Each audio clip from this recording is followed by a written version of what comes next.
not be high, and Washington may be looking for at least one higher pick. Boston is obviously another situation that he would make a lot of sense in. But Indiana is also a team that he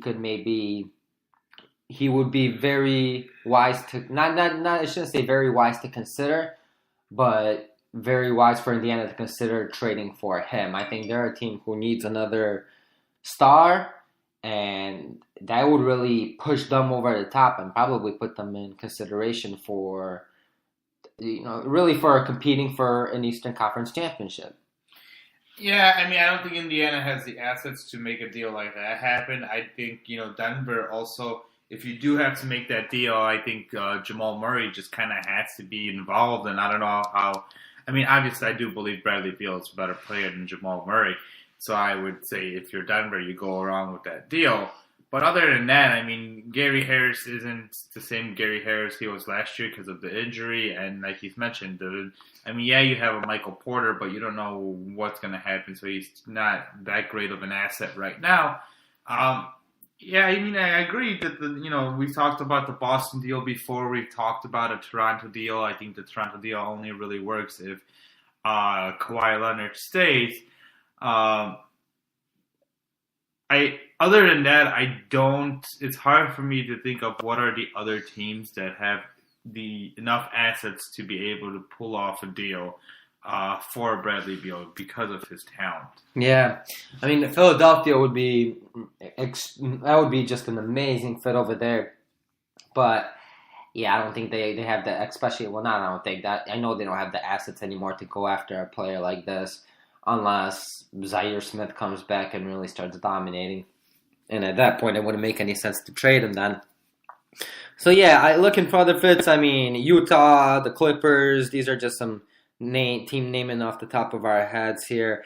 Minnesota might be a nice fit, but that'd be another tricky situation because they'd probably have to be willing to part with, not probably, definitely, at that point, a re-signed Tyus Jones, a Dario Saric, and at least a couple of first-round draft picks. I mean, that's not enough for Bradley. That's not enough, exactly, and that's where it gets a little trickier. Brooklyn may be a sneaky team that would be a good fit for Bradley Beal. So Charlotte is another one. Having him play alongside Kemba Walker would actually be very, very nice. And they do have Bridges. They do have pretty high first-round picks. They do have still Malik Monk, who is not performing the way he's supposed to, but he still has some potential. So Charlotte might actually be a more realistic situation than a lot of people would think. I don't know if I agree. I don't think any of those assets you mentioned are anywhere close to being should be considered as a top piece in a Bradley Beal trade. I think the teams that would have a chance would be the Boston, the Lakers, who have the top tier assets to be able to pull a trade off. I think it'd be crazy for a team like Washington to make that trade for Bradley Beal if you're getting just those assets. I will just bring up one thing that I heard on the Bill Simmons podcast, that it was an idea that in order to pick up Bradley Beal, the Lakers would have to also take on the John Wall contract. Yeah, I don't know. That would be very... just the structure of that type of deal. First of all, I mean, obviously we're getting ahead of ourselves here because of the free agency period still being out there, but they would need to give up a lot of salary, and in turn salary that they don't have. LeBron James is really their only high contract right now. That'd be pretty unrealistic. So it'd be something the Lakers would probably actually be willing to do, but it sounds very unrealistic because of how much both players make combined. They'd probably make over $65 million combined. So the amount of salary you have to give up in a trade like that is extremely high. And I don't think... I think next year it'd be $60 million for the two of them. So I think 35 and 25. No, 30. I believe John Wall is 38, I believe. And Bradley Beal is just over 27.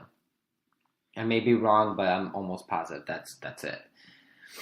So we could move on to the next player.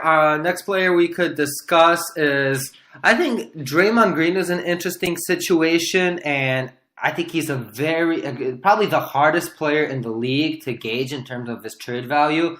Now, I think Golden State would be wise, and yeah, I don't think he's a player who will request out necessarily, but I think he's a player that Golden State may look to trade this offseason. I think he is a player. Him and Andre Iguodala are two players Golden State may look to trade this offseason if they're able to resign both Kevin Durant and Klay Thompson. And my reasoning behind this is the fact that Andre Iguodala is extremely expensive and for a player his age and for the amount of time he plays. And if they manage to resign Durant and Klay Thompson, they will earn an extreme amount. Both players will probably sign for max deals or near max deals, which would put their total combination of those three players at over $110 million in salary, which is an extremely high amount. And at this point, you would probably try to trade Andre Iguodala because of the fact that he is scheduled to make over $17 million.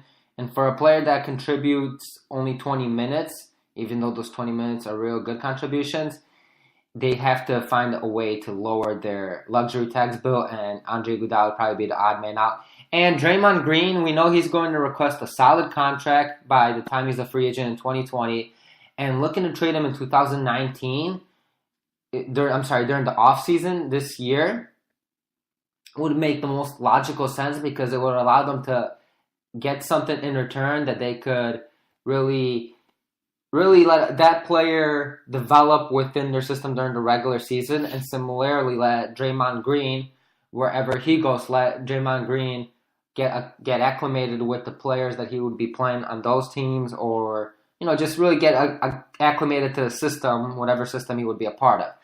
So Draymond Green's trade value, I think it is extremely hard to gauge. What do you think is Draymond Green's trade value at this point? He's 28, almost 29. He's averaging 7 points, shooting very poorly, but still 7 rebounds, 7 assists. Still plays great defense, as we've seen yesterday in Philadelphia. Had a couple of real nice defensive plays. And really, I think just played some very strong defense. Still averages a steal and a half, 1 block, which is lower than his numbers in the past couple of seasons, but still a very good player.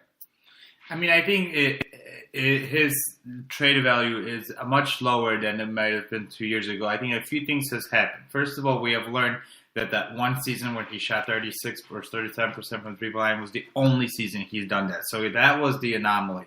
Every other year, he shot under 32% from three. So he's just not a good three-point shooter, and we got to stop pretending like he is a good three-point shooter.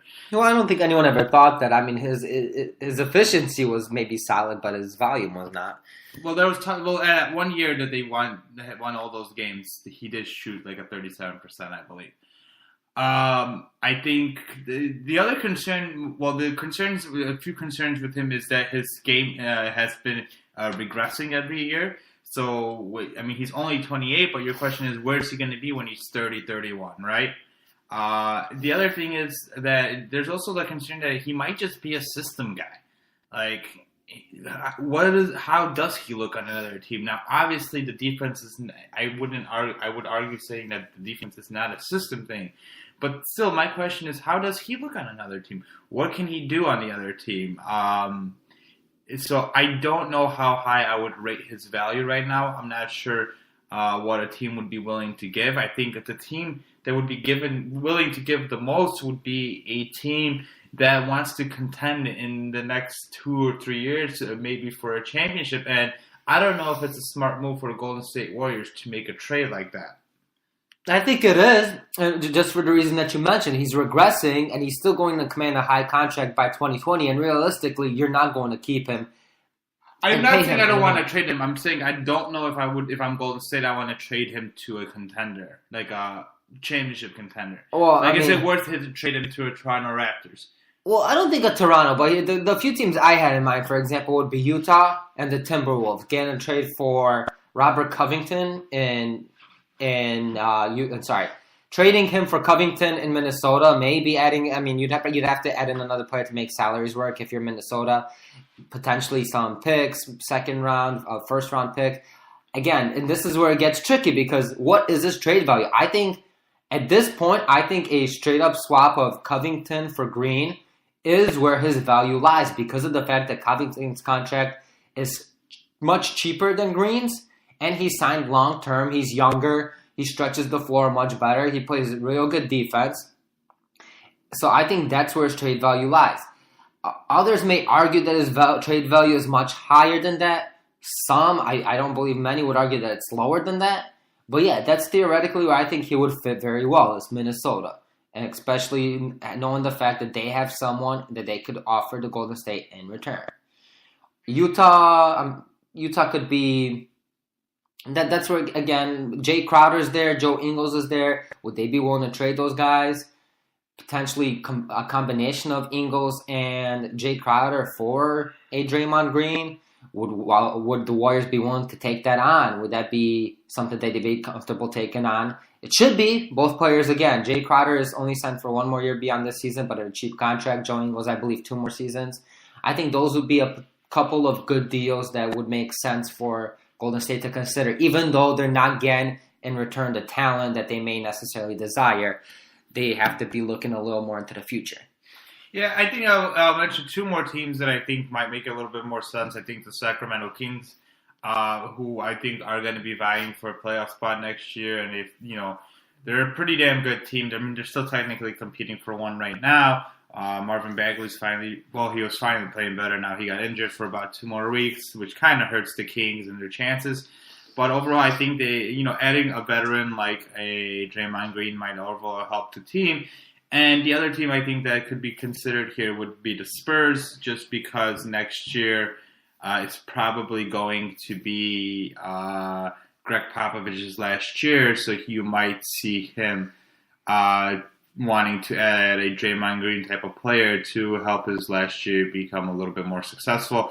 Now, again, I don't know. I mean, the Spurs obviously don't have a Robert Covington to offer. I mean, maybe they'd have to offer a Jakob Poeltl and obviously other players. But if the goal for the Golden State Warriors is to get some depth and some salary relief, I do think that there's a move to be made there.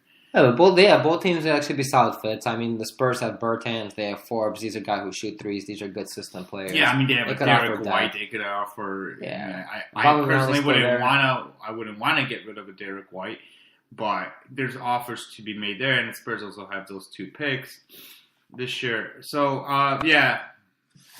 We can move on to. I think here's an interesting player that I could see. I could really see him requesting out very, very soon, potentially as soon as this offseason, but probably by next year's deadline. And he's not one that's been thrown. He's not a name that's been thrown out there, but Blake Griffin. I think Blake Griffin may want out of Detroit sooner rather than later because of how much they're struggling. Really, they have no pieces around them. They have Andre Drummond and Reggie Jackson, which I know you're a fan favorite of both, so you may not agree with me here, but. What do you think? And that's a joke, guys. But what do you think is his value with the year he's been having right now? He's been having a real good year. What do you think is his value? I still have to say it's not very high in my opinion because of that contract.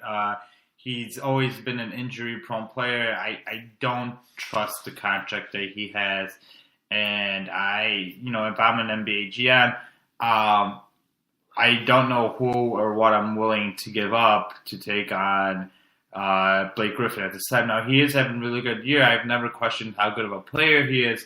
I just don't know what you can give up. You're taking a huge risk, especially at the back end there with the contract like that. See, I think he's a much lesser risk than a Kevin Love, for example. He's only got 3 years remaining on his contract beyond this season, I should say. Kevin Love has 4, and I'm doing this comparison because I'm trying to give you guys an idea of where his trade value may be at. We know that Kevin Love's value seems to be a first-round pick, a middling first-round pick, and maybe a young player, for example, a Dante Exum, who maybe has not lived up to his potential.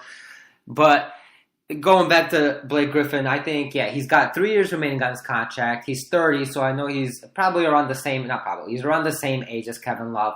But he's been healthy all year, and he's just been having a real good year. He's shooting very well from the 3-point line at a pretty high volume. He passes the ball really